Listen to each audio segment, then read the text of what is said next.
Assalomu alaykum do'stlar. Bugun sizlar bilan stakan modelining uchli modelini yasaymiz. Tugmasini bosib belgilab olamiz. X ni bosib o'chiramiz. Shift A ni bosamiz. Mesh bo'limidan silindrni belgilab olamiz. S ni bosib kattalashtiramiz. 3 raqamini bosamiz. G raqamini bosib tepaga joylashtirib olamiz. Tabni bosamiz. 3 raqamini bosamiz.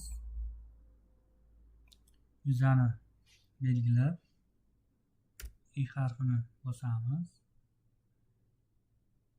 Yuzamizni ozroq kichiklaytirib olamiz.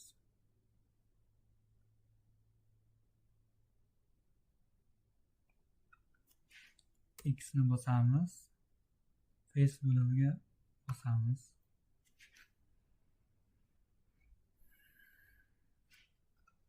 Keyin 2 raqamini bosamiz.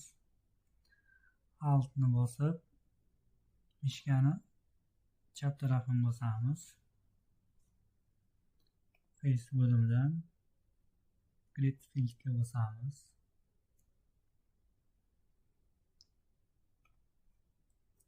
Uch raqamini bosamiz. E harfini bosib pastga tortamiz.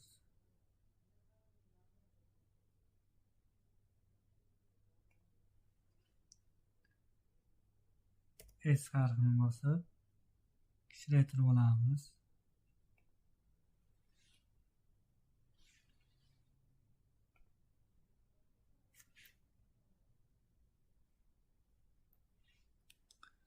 Uch raqamini bosamiz. Tag qismini belgilaymiz. X ni bosib Face ni bosamiz. 2 raqamini bosamiz. Alt bilan qiralar belgilab olamiz. Face bo'limidan Grid Field ni bosamiz. Mana tag qismi yopildi. Keyin Ctrl R ni bosamiz. Ctrl V ni bosamiz. Ve mishkani aylantiramiz.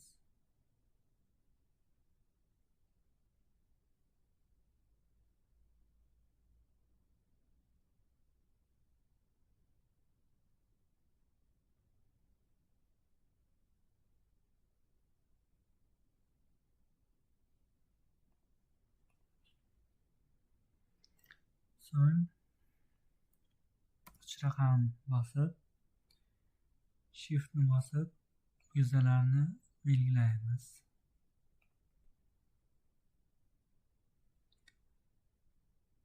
E ni bosib ozroq chiqaramiz.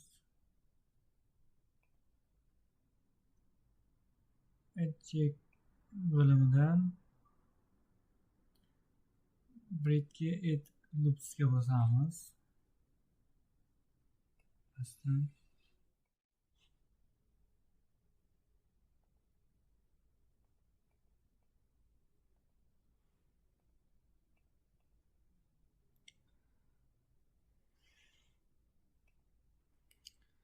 mana stakanimiz paydo bo'ldi. Ushlagicha. Keyin tabni bosamiz. Ctrl 3 ni bosamiz. Manaki chiroyli shaklga keldi. Keyin mishkaning o'ng tugmasini bosib Shade Smooth ga bosamiz. Manaki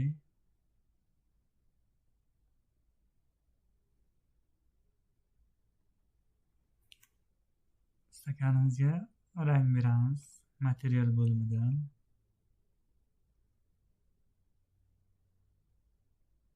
basic colorga bosamiz.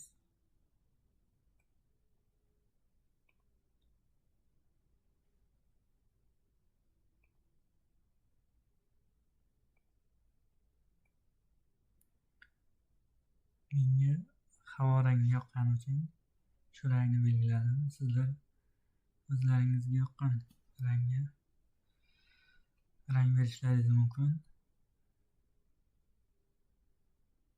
Brightness bo'limidan kamaytirsak stakanni rangi tiniqlashadi.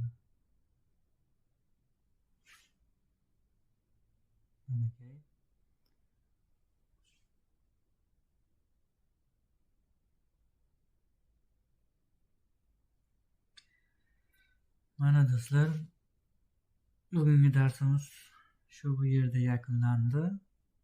Agar video sizga foydali bo'lgan bo'lsa, albatta like bosishni va kanalga obuna bo'lishni unutmang. Izohlarda o'z fikringizni yozib qoldiring.